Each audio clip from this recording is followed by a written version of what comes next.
పిల్లల్లో కోపం, అశాంతి ఎందుకు వస్తుంది, దానికి తల్లిదండ్రులుగా మనం ఏం చేయాలి? నమస్తే, నేను డాక్టర్ నారా స్వాతి, డెవలప్మెంటల్ పీడియాట్రిషియన్ని. పిల్లల్లో సాధారణంగా కోపం అనేది చూడం, కానీ కోపం వస్తుంది అంటే దానికి చాలా కారణాలు ఉంటాయి.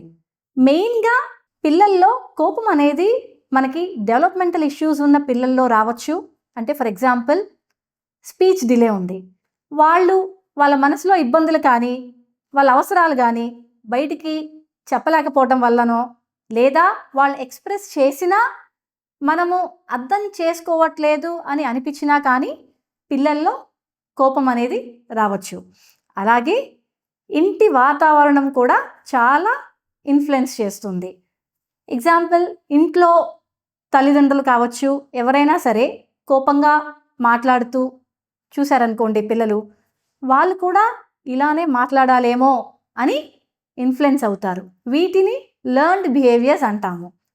అలాగే పిల్లలు స్కూల్లో కానీ లేదా బయట వేరే పిల్లలతో ఆడుకునేటప్పుడు కానీ వాళ్ళకి ఏమన్నా ఇబ్బందులు తలెత్తాయి అనుకోండి, అవి వచ్చి మన దగ్గర ఎక్స్ప్రెస్ చేయడానికి ట్రై చేస్తారు. అప్పుడు పేరెంట్స్గా మనము ఓపిక్గా అవన్నీ విని దానికి ఒక సొల్యూషన్ అనేది మనము చూడాలి. ఇలాంటివి చేస్తే ఎక్కువ శాతం పిల్లల్లో కోపము, అశాంతి అనేది మనం రాకుండా చూసుకోవచ్చు.